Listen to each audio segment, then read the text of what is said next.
Hoje, às 6h14 da manhã, chegou uma mensagem aqui no meu Zap, uma mensagem de uma autoridade, o embaixador do Brasil na Palestina, o Alessandro Candeias, e mandou uma mensagem a propósito do tempo que nós vivemos. Eu juntei tudo isso pensando que hoje é um dia importante, porque no meio desse sufoco todo, dessas milhares de mortes, dessa carnificina, a gente tem uma tréguazinha. Reféns, prisioneiros liberados, né? E a gente tem um pouco de trégua. E isso eu comecei a pensar, que tempo é esse que a gente vive? De guerra, de violência. Mas isso faz parte também da história da humanidade. Eu tenho um amigo, médico, o Dr. João Gabriel, que fala assim: "Ô Chico, eu vejo tudo isso e cheguei à conclusão que não dá para acreditar mais na humanidade. Eu só acredito no varejo, no atacado não. Eu acredito em algumas pessoas, né?" E a gente começa a viver agora um tempo que o Ocidente celebra, em muitos países do mundo, né? O tempo do Natal. Aqui e nos Estados Unidos, né, governo que patrocina a matança, as luzes brilham, as pessoas festejam, se enfeitam para celebrar o Natal.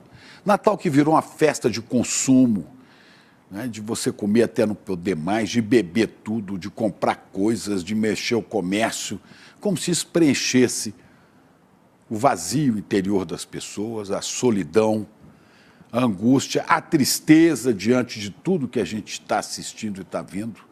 Não, isto não resolve o problema. Mas isso não é de hoje. Hoje, o embaixador Alessandro Vieira mandou a seguinte notícia para mim.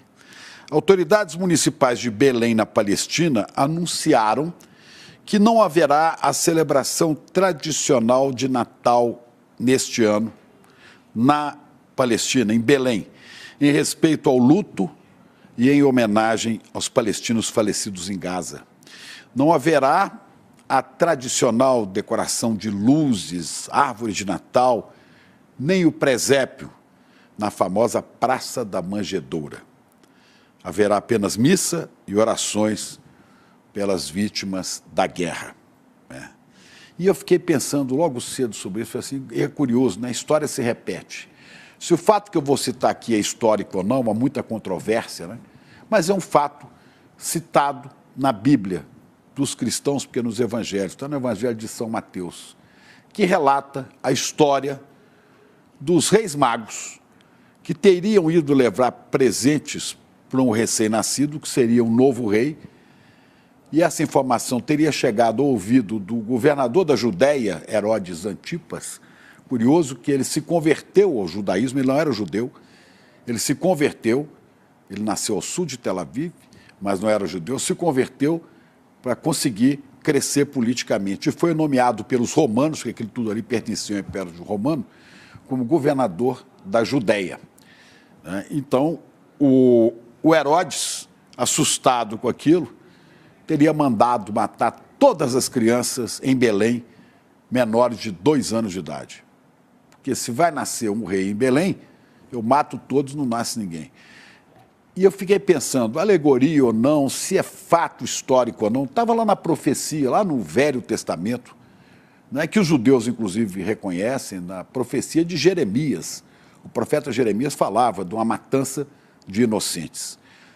Então, houve uma matança terrível, há uma referência de Jeremias a uma mulher que perdeu 2 filhos e chorava desconsolada, Raquel. E eu fiquei pensando, né, quantas mães choram agora e quantos pais, a perda de filhos, filhos que estavam já em hospital, outros que estavam com as famílias, principalmente na faixa de Gaza. Tá bom, houve também mortos, crianças mortas em kibbutz de Israel. Mas a grande matança, o banho de sangue completo ocorre agora na faixa de Gaza. Eu falei, será que aquela outra história, essa alegoria que a Bíblia conta de uma maneira cifrada, para nos ensinar algumas verdades, toda religião tenta te apontar para uma verdade. Será que aquilo aconteceu mesmo?